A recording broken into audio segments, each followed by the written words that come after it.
Hello universe army, कैसे हो सब लोग। आई होप सब अच्छे होंगे, स्वस्थ होंगे और अपनी तैयारी को मजबूत बनाए रखे होंगे।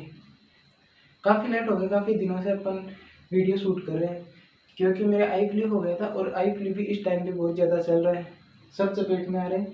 तो आप तो बच के रहना, हो सका तो आई फ्लू पे भी वीडियो बनाएंगे जल्दी से। तो मेरे क्या है कि आई फ्लू हो गया था, इसकी वजह से ना मैं रिकॉर्ड कर पाया और ना एडिटिंग कर पाया, इसलिए जो अपनी क्लास है इतनी लेट हो गई। तो अपन पढ़ रहे क्या थे, मियोसिस के बारे में पढ़ रहे थे। माइटोसिस से अपन ने पढ़ लिया, सेल साइकिल पढ़ लिया, माइटोसिस पढ़ लिया, मियोसिस फर्स्ट पढ़ लिया अपन ने, मियोसिस सेकंड पढ़नी आज अपनी वो क्या पढ़नी है, मियोसिस सेकंड।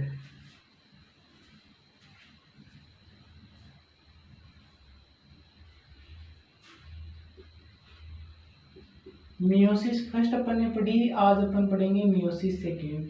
मियोसिस सेकंड क्या होता है ये अपन देखते हैं। मियोसिस होता क्या है, अर्धसूत्री कोशिका विभाजन होता है। अर्धसूत्री कोशिका विभाजन कहाँ पे हो रहा था, लैंगिक कोशिकाओं में, जो लैंगिक जन्म दर्शा रहे हैं उन कोशिकाओं में। द्विगुणित जीवों में भी हो रहा था, अपवाद था, मैंने वो बता दिया था। और एक क्वेश्चन देख लेंगे चैप्टर जैसे ही खत्म हो जाएगा वैसे। अब देखो मियोसिस होती कैसे है, मियोसिस सेकंड। मियोसिस फर्स्ट के बारे में मैंने बता दी, जो अवस्था थी वो मैंने प्रोफेज फर्स्ट इंपॉर्टेंट थी, प्रोफेज फर्स्ट के बारे में बता दी। और जो एनाफेज थी, एनाफेज फर्स्ट के बारे में बता दी। और जो नहीं बताई है ना, वो मैंने लास्ट वीडियो में ये भी बोला है कि जो माइटोसिस है उसी के समान सारी अवस्थाएं होती है। 4 अवस्था थी और उसकी अपने पास में अगर प्रोफेज फर्स्ट की देखे 5 उप अवस्था थी। वो 5 उप अवस्था जहाँ से क्वेश्चन बनते हैं वो मैंने आपको बता दिए हैं। तो मियोसिस अगर सेकंड की बात करें तो देखो, सेल साइकिल में आपने पढ़ा होगा G1 S G2। उसके बाद में देखो क्या होगा, meiosis M phase. M phase में क्या होगा, मियोसिस फर्स्ट क्या होगी, पहले क्या होगी, मियोसिस फर्स्ट। और मियोसिस फर्स्ट और सेकंड हो रही कहाँ पे थी वो भी मैं बताऊंगा, लेकिन पहले ये समझो, मियोसिस फर्स्ट होगी।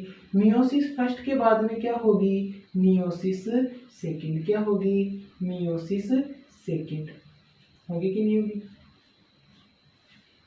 ये जो बीच में है इसको अपन बोलते हैं इंटरकाइनेज अवस्था।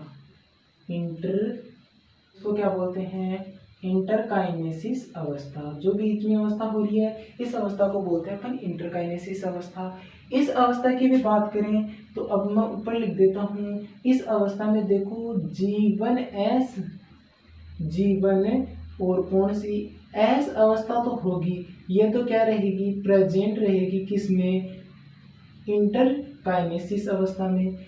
इंटरकाइनेसिस फेज बोल दो, अवस्था बोल दो, लेकिन इसमें बेटा एस फेज या एस अवस्था, एस फेज क्या रहेगी, अब्सेंट रहेगी। ये इंपॉर्टेंट है, ये आप एक बार नोट कर लो, आपके समझ में आ गया होगा इतना।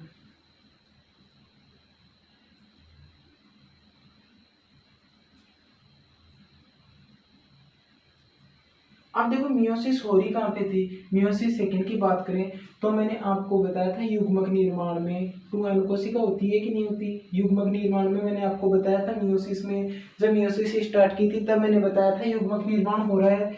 युग्मक निर्माण से मियोसिस फर्स्ट से ये क्या है, एम फर्स्ट। एम फर्स्ट का मतलब मियोसिस फर्स्ट होगी। मियोसिस फर्स्ट से क्या बना, 2, यानी इनकी गुणसूत्रों की संख्या आधी हो गई और 2 नई कोशिका बन गई। फिर इनमें देखें तो क्या बनेगी, मियोसिस सेकंड होगा। इनमें आगे क्या हो रहा था, एम सेकंड, मियोसिस सेकंड। और मियोसिस सेकंड का मतलब क्या था, एन। एन मतलब ये एक समसूत्री कोशिका विभाजन के समान है। अगर मैं बात करूं ये किसके समान है, समसूत्री कोशिका विभाजन के समान, समसूत्री के समान है कि नहीं है मियोसिस सेकंड। और इसमें जो क्या होगा, जो मियोसिस सेकंड में क्या होता है, जो अपने पास में क्रोमेटिड बनते हैं, क्या बनते हैं, क्रोमेटिड। उनका क्या होता है, सेपरेशन होता है, पृथक्करण होता है किसमें, इसमें मियोसिस सेकंड में। किसका पृथक्करण होता है, क्रोमेटिड का। कैसे होता है वो देखते हैं। इतना आपने देख लिया, समझ में आ गया होगा। एक बार स्क्रीनशॉट लेना चाहो तो ले लो।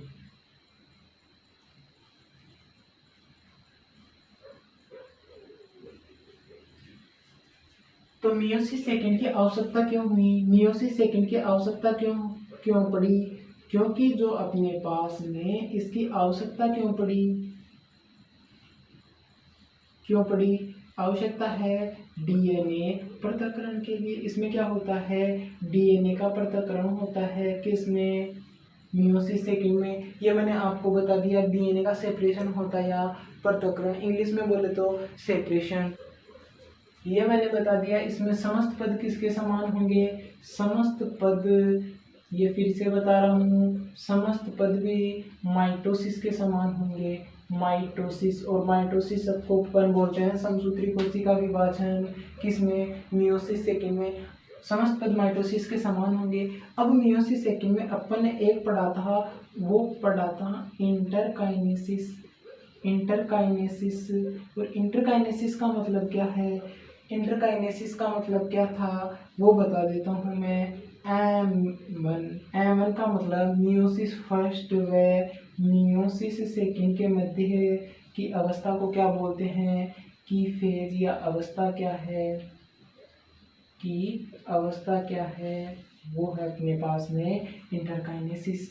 इंटरकाइनेसिस में मैंने आपको ये भी बताया था, किसमें इंटरकाइनेसिस की बात कर रहा हूँ तो मैंने ये भी बताया था क्या, इसमें G1 व G2 फेज तो प्रेजेंट होगी यानी उपस्थित होगी, सेल साइकिल में अपन ने पढ़ा था।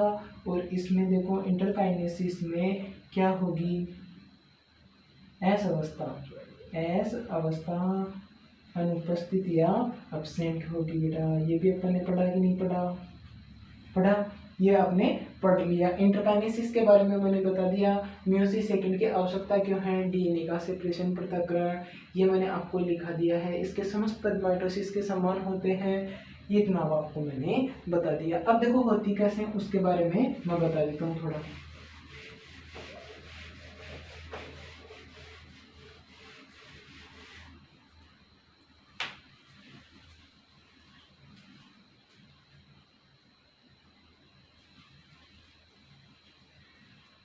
ये मैंने आपको बताया क्या, G1 S G2, उसके बाद में क्या M1 का मतलब मियोसिस फर्स्ट, इंटरकाइनेसिस अवस्था आ जाएगी। इंटरकाइनेसिस अवस्था के बाद में मियोसिस सेकंड होगा कि नहीं होगा इतना समझ में आ रहा है आपको। तो G1 अवस्था में अपने पास में गुणसूत्र कुछ इस टाइप से थे कि नहीं थे। S अवस्था में क्या हुआ, क्रोमेटिड, यानी एस अवस्था में क्या हुआ, गुणसूत्रों की संख्या डबल हुई कि नहीं हुई, गुणसूत्र डबल हुए कि नहीं हुए, गुणसूत्र डबल नहीं हुए, लेकिन जो उनमें क्रोमेटिड थे एस अवस्था में क्रोमेटिड की संख्या डबल हुई। और जीवन अवस्था में क्रोमेटिड की संख्या भी क्या हो गई, डबल हो गई थी। लेकिन जीवन अवस्था में क्रोमेटिड की संख्या क्या है, इनसे क्या है, आधी है। ये मैंने आपको क्वेश्चन करके भी बताया था। तो ये जो गुणसूत्र है एस अवस्था में कुछ इस टाइप से दिखाई देंगे कि नहीं देंगे, और ये जीवन अवस्था में भी कुछ इस टाइप से देंगे। लेकिन अगर मियोसिस फर्स्ट की बात करें तो मियोसिस फर्स्ट में अपन ने प्रोफेज फर्स्ट पढ़ाई, तो क्या पढ़ा, प्रोफेज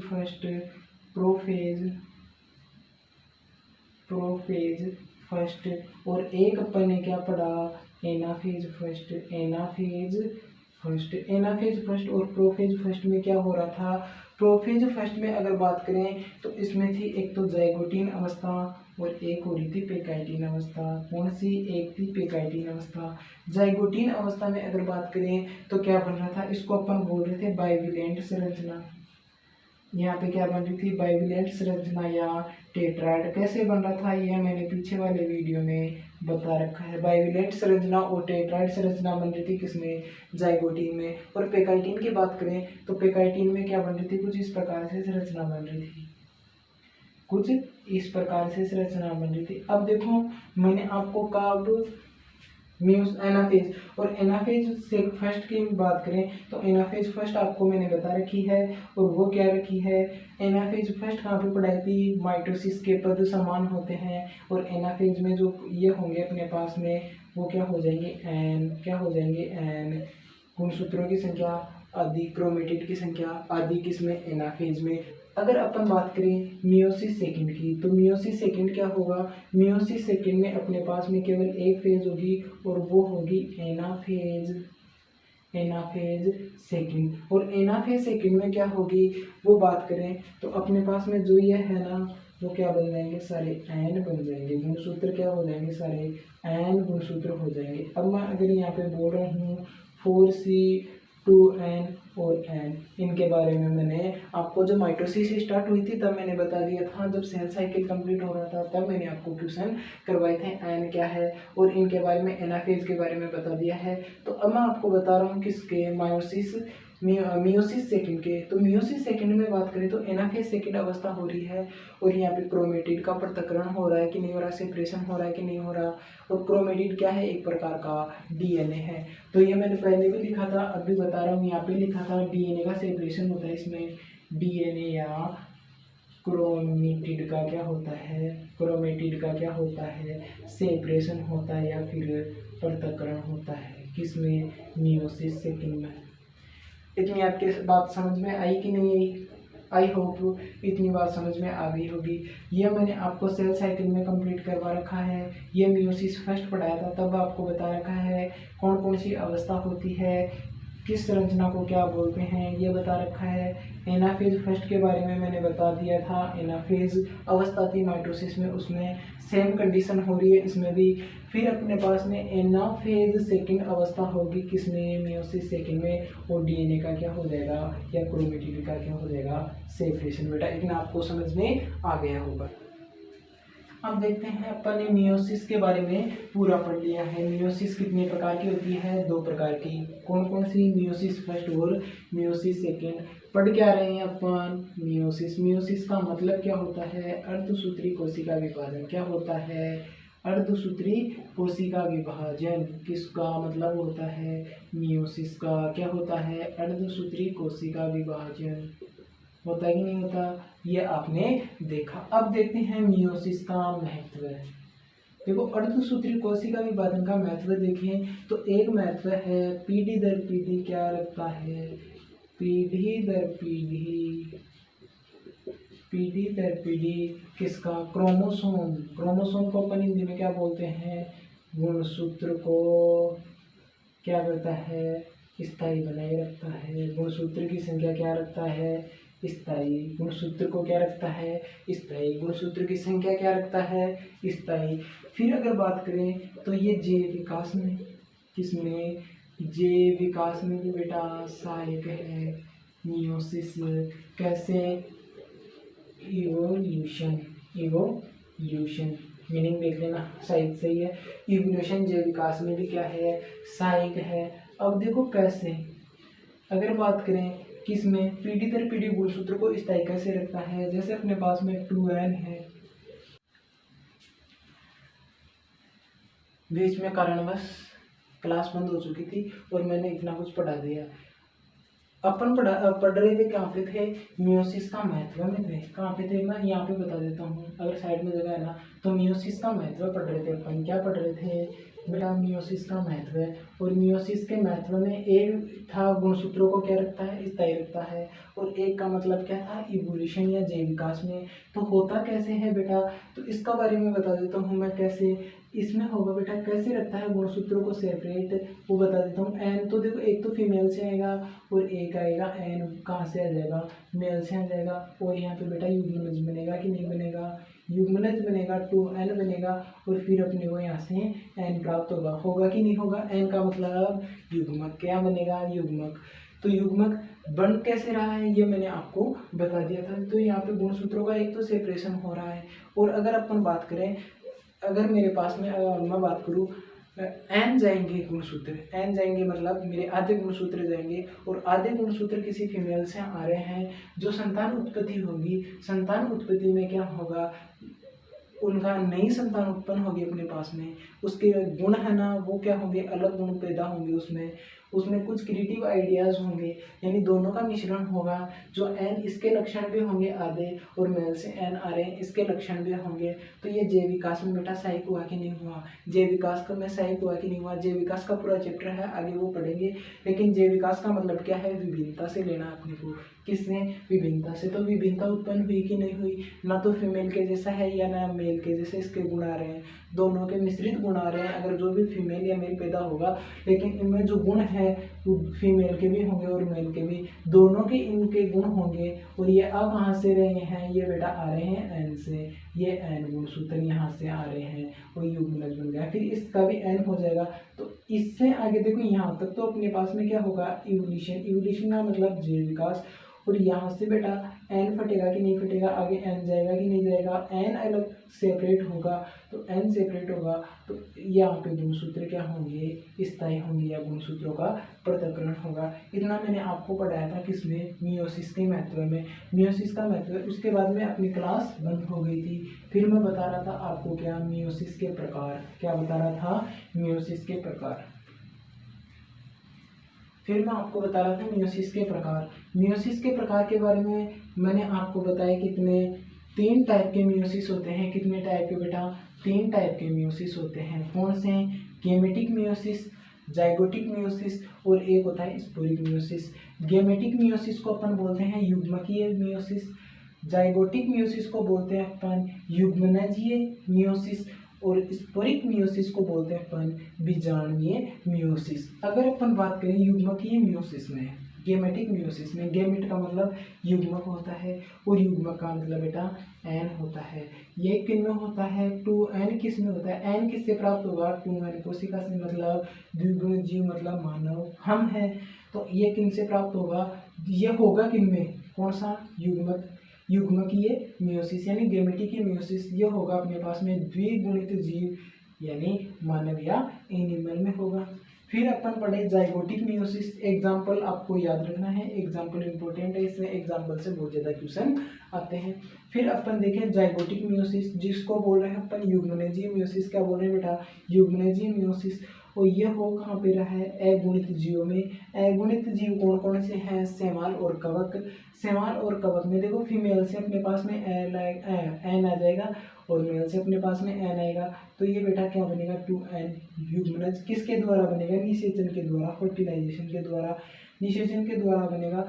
तो ये क्या बनेगा, अपने पास में युग्मनज बनेगा, इसलिए इसको क्या बोल रहे हैं, युग्मनजीय मियोसिस। फिर अपने आगे इसमें जो अपने पास में ये जो भी कोई बन रहा है XYZ, ये कोई भी मनुष्य बन रहा है, कोई भी पादप बन रहा है, मान लो पादप बन रहा है, तो ये भी क्या बन जाएगा, आगे इसमें एन निकल जाएगा और ये युग्मक बना लेगा। फिर अपन देखते हैं स्पोरिक मियोसिस। स्पोरिक मियोसिस को अपन बोलते हैं, वो बोलते हैं बीजाणुवीय मियोसिस। बीजाणुवीय अणुसूत्री कोशिका विभाजन ये हो किन में रहा है, ब्रायोफाइट और टेरिडोफाइट्स में। किसमें, ब्रायोफाइट्स और टेरिडोफाइट्स। ये एक प्रकार के क्या है, प्लांट है, क्या है, पादप है। मतलब पादपों में कौन सा मियोसिस होता है, स्पोरिक मियोसिस। मैंने आपको इतना बताया था। आई होप इतना आपके समझ में आ गया होगा। अपने पास में आते हैं प्रोकैरियोट्स। क्या आते हैं, प्रोकैरियोट्स। क्या आते हैं बेटा, प्रोकैरियोट्स।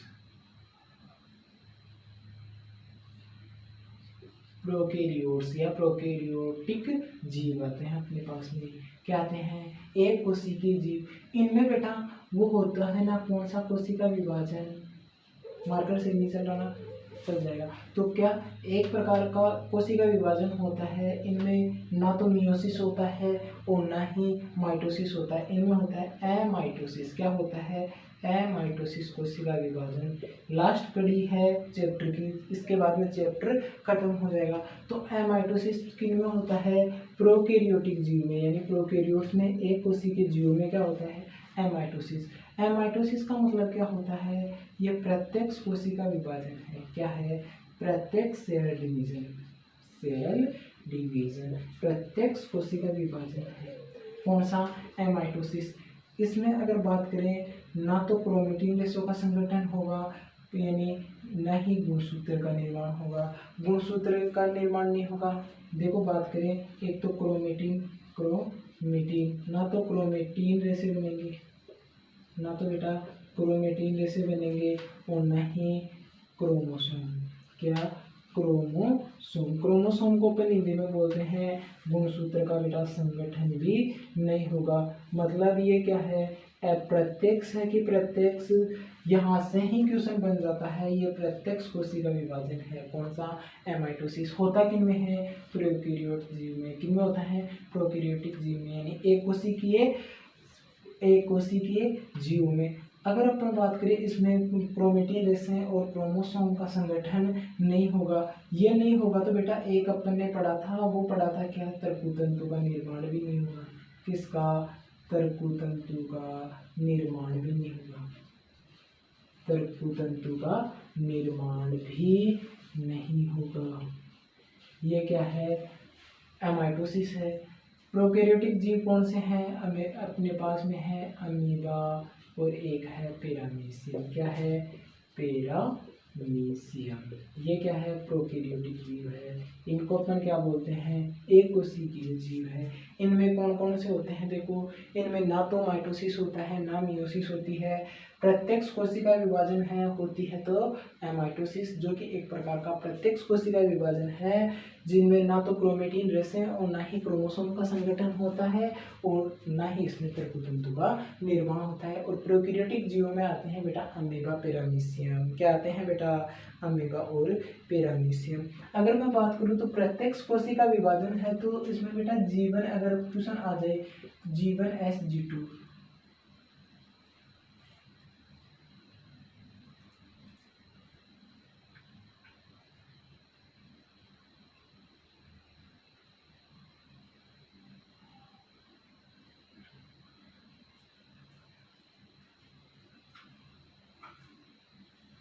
प्रत्यक्ष कोशिका विभाजन है तो इसमें अगर बेटा एक आ जाए क्या?